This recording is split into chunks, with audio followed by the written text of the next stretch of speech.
বাংলাদেশের যদি করাপশনটাকে আরেকটু কমানো যেত, আমরা এই ধরনের লোন নেওয়ার দরকারই ছিল না। যে উন্নয়নের কথা বলা হয়েছে, আমরা পত্রপত্রিকা মিডিয়ার রিপোর্টে আসছে যে অনেক সময় রডের পরিবর্তে বাঁশ দেওয়া হয়েছে। কিছু পরিবারের কাছেই পুরো অর্থনীতির চাবিকাঠি চলে গেছে। এইটা আসলে কিভাবে হলো? গত 15 বছরে আওয়ামী লীগ শাসনামলে সরকারের পক্ষ থেকে উন্নয়নের নানা ধরনের বয়ান দেওয়া হয়েছে।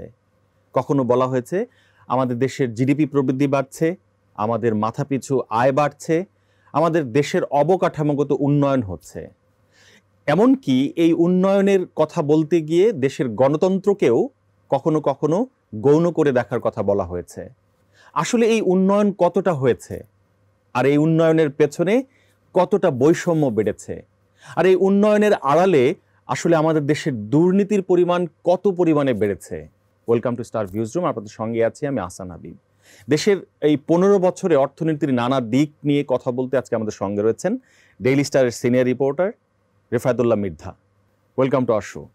Thank you. এই যে আমরা গত 15 বছরে আওয়ামী লীগ শাসনামলে আমরা দেখেছি সরকারের পক্ষ থেকে আমাদের উন্নয়নের নানা ধরনের কথা বলা হয়েছে, আসলে এই উন্নয়ন কতটা হয়েছে এবং এই উন্নয়নের পেছনের যে গল্পগুলো আসলে আসেনি ভালোভাবে, আমরা হয়তো মিডিয়ার পক্ষ থেকে বলেছি কিন্তু সরকারের পক্ষ থেকে এগুলোকে গুরুত্ব দেওয়া হয়নি, এই বিষয়গুলি কতটা হয়েছে যদি বলেন কিছু। ধন্যবাদ আপনাকে আমাকে এখানে আমন্ত্রণ জানানোর জন্য। উন্নয়ন নিয়ে তো অনেক কথাবার্তা হয়েছে গত 15 বছর। অনেক কিছু যে ইমিডিয়েট পাস্ট গভর্নমেন্ট যেগুলো, তাদের বেশ কিছু এজেন্ডা ছিল, এজেন্ডা নিয়ে কথা বলেছে, উন্নয়ন নিয়ে কথা বলেছে। প্রকৃতপক্ষে যে উন্নয়ন করার কথা ছিল সেইটা দুই ধরনের উন্নয়নের কথা আমরা মোটা দাগে বলতে পারি। একটা হচ্ছে যে আমরা বলতে পারি যে ইনফ্রাস্ট্রাকচার বা অবকাঠামোগত উন্নয়ন, যেটা আমরা বিভিন্নভাবে দেখেছি। আরেকটা হচ্ছে যে হিউম্যান রিসোর্সেস ডেভেলপমেন্ট, আপনার যেটা মানব সম্পদ উন্নয়নের যেই কার্যক্রম আমরা যেটা দেখেছি যে উন্নয়ন করার ক্ষেত্রে বেশিরভাগই গুরুত্ব দেওয়া হয়েছে হলো আপনার অবকাঠামোগত, মানে ভৌতিক অবকাঠামো, যেটাকে আমরা ফিজিক্যাল ইনফ্রাস্ট্রাকচার বলি, সেইটার দিকেই বেশি নজর দেওয়া হয়েছিল। বিকজ এখানে অর্থের অনেক ইনভলভমেন্ট আছে, বেশি থাকে।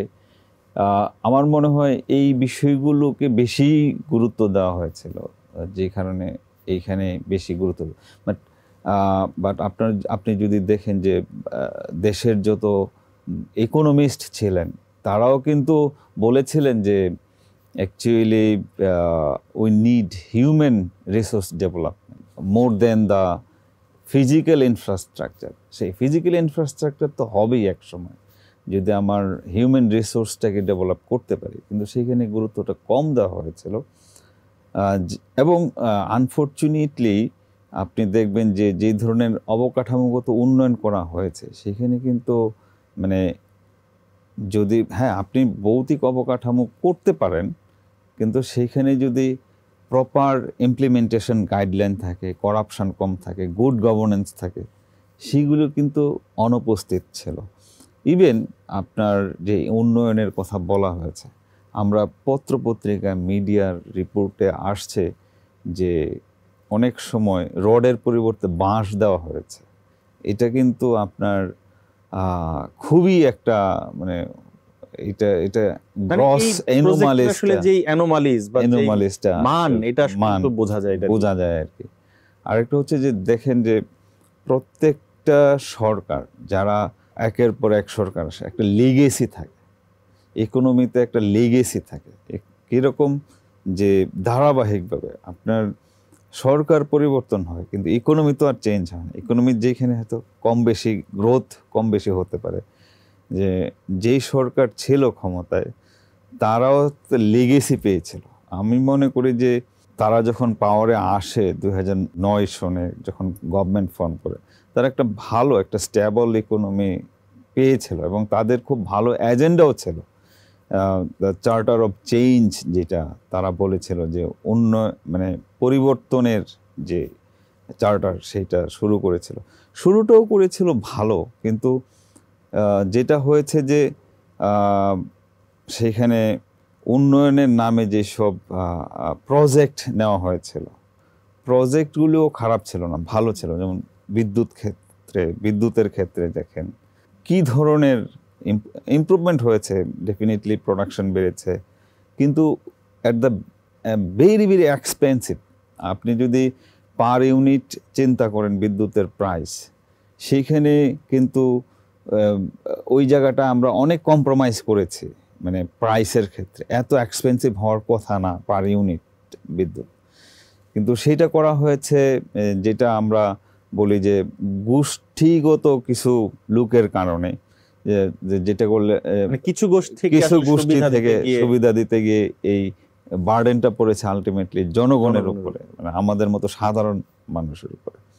সিমিলারলি আপনি যদি দেখেন যে ফর এক্সাম্পল পদ্মা ব্রিজ করা হয়েছিল, এটার প্রাথমিকভাবে 10,000 কোটি টাকার মতো খরচ ধরা হয়েছিল, কিন্তু এটা টাইম এবং প্রজেক্ট কস্ট বাড়তে বাড়তে 30,000 কোটি টাকার উপরে ছাড়িয়ে গেছে। হ্যাঁ, তো এই যে আপনার এক ধরনের যে উন্নয়নের নামে যে একটা, অনেক ইকোনমিস্ট এটা বলছেন যে লুট হয়েছে, সোজা কথা। কিছু গোষ্ঠীকে, যেটাকে আমরা বলি অলিগার্কিক ইকোনমিতে যেটা হয়, কিছু গোষ্ঠীকে সুবিধা দিতে গিয়ে উন্নয়নের যে প্রকৃত যে উদ্দেশ্য, সেটা আসলে ওইভাবে উন্নয়নটা হয় নাই আসলে। এই কারণে কিন্তু বৈষম্য বেড়েছে। আমরা কিন্তু দেখেছি একদিকে যখন সরকার বলছে যে আমাদের মাথাপিছু আয় বেড়েছে, একই সময়ে কিন্তু আমরা দেখেছি গত 15 বছর ধরে কিন্তু বৈষম্য বেড়েছে। এক্স্যাক্টলি। আপনি ইকোনমিক গ্রোথ যেটা, সেটা তো ইকোনমিস্টরা বলছেন যে অর্থনীতিতে প্রচুর পরিমাণে বৈষম্য তৈরি হয়েছে, ইনইকুয়াল ডিস্ট্রিবিউশন অফ ওয়েলথ। মানে যারা বিভিন্ন প্রজেক্টের সাথে জড়িত ছিল, বিজনেসের সাথে জড়িত ছিল, তাদের ইনকামই বেশি হয়েছে, কিন্তু যারা কোনো কিছুর সাথে জড়িত ছিল না, মানে নিচের দিকের যে ইনকাম লেভেলের মিডল ইনকাম বা লোয়ার মিডল, এবং ইকোনমিতে আপনি দেখবেন যে সবথেকে স্ট্রং হচ্ছে middle income. Right, middle income পিপলদেরকে কোনো অ্যাড্রেসই করা হয় নাই, যেখানে একটা সার্টেন পার্সেন্টেজ অফ 1%, 2% ও হাইয়েস্ট 5% লোকজন যারা বিজনেসের সাথে জড়িত ছিলেন, বিভিন্ন প্রজেক্ট ইমপ্লিমেন্টেশনের সাথে জড়িত ছিলেন, তাদের ক্ষেত্রেই কিন্তু ইনকামটা বেশি হয়েছে, যে কারণে একটা big number, significant number of people আসলে ওই উন্নয়নের ছোঁয়া থেকে বঞ্চিতই হয়েছে, বঞ্চিত হয়ে গেছে। আমরা কিন্তু সরকার, বিভিন্ন অর্থনীতিবিদ বলছেন যে গত 15 বছরে আসলে আমাদের যখন উন্নয়নের কথা বলছি আমরা, বা সরকার বলেছে, এই সময় কিন্তু ক্রনি ক্যাপিটালিজম আসলে গ্রো করেছে। কিছু পরিবারের কাছে আসলে সম্পত্তি বশীভূত হয়ে গেছে, বা কিছু পরিবারের কাছেই পুরো অর্থনীতির চাবিকাঠি চলে গেছে। এইটা আসলে কিভাবে হলো? ক্রনি ক্যাপিটালিজমের কথা যেটা বললেন, সেটা তো হয়েছে, সেটা ধরেন বিভিন্ন ফর্মেই হয়েছে।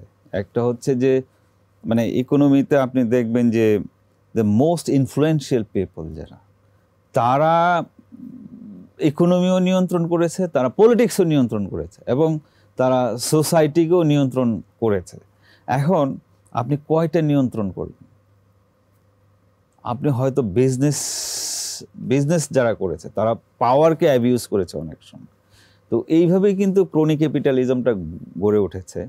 যে ফর এক্সাম্পল আপনার ব্যাংকিং সিস্টেম, বাংলাদেশে ব্যাংকিং সিস্টেমটাকে কিভাবে একটা গোষ্ঠীর হাতে দিয়ে দেওয়া হয়েছে, একটা পার্টিকুলার শ্রেণীর কাছে দেওয়া হয়েছে, পার্টিকুলার একটা গ্রুপ অফ কোম্পানিজের কাছে দেওয়া হয়েছে।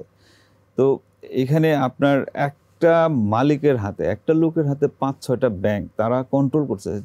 At the end of that it's a public মানি। আপনার দেখেন যে ব্যাংকের যে আমরা ব্যাংকে যে টাকা ডিপোজিট করি, সেই টাকাটা তো আসলে এটা যত সার্কেল হবে তত এটার ভ্যালুটা বাড়বে, কিন্তু সেইটা দেখা গেছে যে একটা লোকের, একটা গোষ্ঠীর হাতে জিম্মি হয়ে আছে টাকাটা। তারা ক্যাপিটাল ফ্লাইট করেছে, মানি লন্ডারিং করেছে, এইগুলির কোনো প্রতিকার হয় নাই। তারপরে ব্যাংক থেকে লোন, ডিফল্টেড লোন। আজকে সাধারণ মিডল ইনকাম গ্রুপের একটা লোক যদি 10,000, 20,000, 1 লাখ টাকা লোন নেয়, সে তাকে কখন রিপে করবে তার মাথার মধ্যে একটা টেনশন থাকে। কিন্তু দেখেন একটা শ্রেণীর লোকেরা এখন মনে হয় সর্বশেষ জুন অনুযায়ী 2 লক্ষ কোটি টাকার উপরে ডিফল্টেড লোন, এবং সেখানে যদি রিশিডিউল এবং যেগুলো ওয়েভার দেওয়া হয়েছে সেগুলো যদি যুক্ত করে, এটা 4 লক্ষ কোটি টাকার উপরে হচ্ছে আমাদের এই bad toxic asset of the banking system, only banking system. তো সেইখানে এইগুলির কিন্তু কোনো প্রতিকার ছিল না। এটা কিন্তু আপনি শুধু ব্যাংকের কথা বলছেন, আমাদের এনবিএফআই তেও কিন্তু এই ধরনের ঘটনা আমরা দেখেছি, বীমা খাতেও দেখি, বীমা খাতে। এবং আপনার যখন দেখবেন যে বিভিন্ন ধরনের প্রজেক্ট ইমপ্লিমেন্টেশনের ক্ষেত্রেও পার্টিকুলার কোনো কোম্পানিকে কিন্তু বিশেষ রাজনৈতিক বিবেচনায় এগুলি করা হয়েছে। এইগুলি আসলে দেখার মতো। এইগুলি প্রজেক্ট ইমপ্লিমেন্টেশনের ক্ষেত্রে এবং ব্যাংকিং সিস্টেমে, বিশেষ করে ব্যাংকিং সিস্টেমে আপনার কনফিডেন্সটা যদি বিল্ড আপ না থাকে, confidence is the most important thing. সাধারণ জনগণ কেন ব্যাংকে টাকা রাখবে? সে নিরাপদ মনে করে, সে মনে করে যে আমার বাসা থেকে ব্যাংকে টাকাটা রাখলে আমি নিরাপদ। কিন্তু দেখা গেছে যে ব্যাংকেই সে অনিরাপদ বেশি। ব্যাংকের টাকা এমনও তো হয়েছে যে 1 লক্ষ টাকার চেক বাউন্স করেছে। 1 লক্ষ টাকা তো একটা ব্যাংকের কাছে কিছুই না। এমনও তো হয়েছে যে তাকে টাকাটা দিতে পারে নাই, অনলি বিকজ ওই একটা পার্টিকুলার গ্রুপের কাছে ব্যাংকগুলো জিম্মি ছিল, যেই কারণে ব্যাংকিং সিস্টেমটা বলতে পারেন যে কোলাপস করার মতো অবস্থা। তো এই উন্নয়নের ক্ষেত্রে এই বিষয়গুলো উন্নয়ন করা দরকার ছিল। যেটা আমি প্রথমেই বললাম, উন্নয়ন শুধু ফিজিক্যাল ইনফ্রাস্ট্রাকচারের উন্নয়ন করা থেকে বেশি দরকার ছিল মানুষের হিউম্যান রিসোর্স, যেগুলো আমরা সফটওয়্যারের সাথে তুলনা করতে পারি। একটা হচ্ছে হার্ডওয়্যার আর একটা হলো সফটওয়্যার। সেই ক্ষেত্রে উন্নয়নটা কমই হয়েছে আমি বলবো। মানে আপনার যদি এইটা কিন্তু ব্রডার অ্যাঙ্গেলে বলতে চাই, এই যে আমরা বলি যে আপনার যখন কোনো কিছু ক্ষয় হয়, এরোশন হয়, first gradually and then suddenly.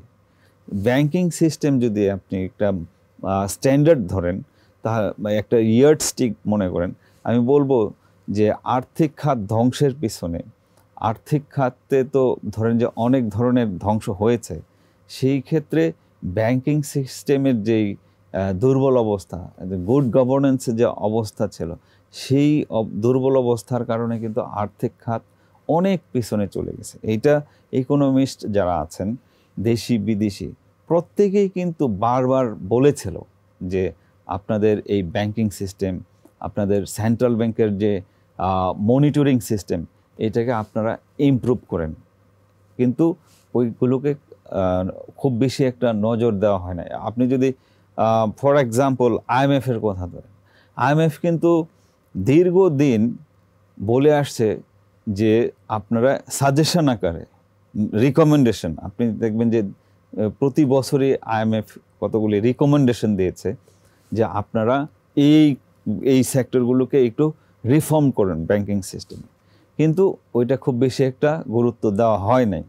কিন্তু যখন দেখা গেল যে ব্যাংকিং সিস্টেমের গুড গভর্নেন্স তলানিতে চলে গিয়েছে, তখন আইএমএফের যে আগের যে রিকমেন্ডেশনগুলো ছিল সেগুলো কন্ডিশন আকারে আসছে। কেন আসছে?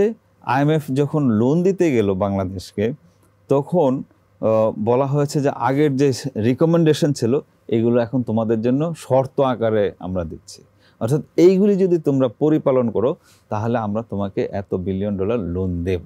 হোয়ারএজ আমাদের যে ভিউজ, যে আমরা যেটা মনে করি যে বাংলাদেশের ইকোনমি হচ্ছে রেজিলিয়েন্ট ইকোনমি, এই $4 বিলিয়ন $5 বিলিয়ন এটা আইএমএফের কাছ থেকে আমরা নিয়েছি সাময়িক সমস্যার কারণে। কিন্তু বিজনেসটাকে যদি আরেকটু এক্সপান্ড করা যেত, বাংলাদেশের যদি করাপশনটাকে আরেকটু কমানো যেত, আমরা এই ধরনের লোন নেওয়ার দরকারই ছিল না। ধন্যবাদ রিফায়েতুল্লাহ মির্জা আমাদের সঙ্গে থাকার জন্য। গত 15 বছরে বাংলাদেশে অনেক ধরনের ভৌত অবকাঠামোগত উন্নয়ন হয়েছে, তবে এই উন্নয়নের পেছনে রয়েছে অনেক বৈষম্যের গল্প, এই উন্নয়নের পেছনে রয়েছে অনেক দুর্নীতির গল্প, এই উন্নয়নের পেছনে রয়েছে অনেক অলিগার্কের গল্প। অর্থনীতিবিদরা মনে করেন বা বিশ্লেষকরা মনে করেন আগামীতে আমাদের ভৌত অবকাঠামোগত উন্নয়নের পাশাপাশি মানব সম্পদের উন্নয়ন হতে হবে। পাশাপাশি এই উন্নয়নের পেছনে যেন কোনো ধরনের বৈষম্য না থাকে, কোনো ধরনের দুর্নীতি না থাকে।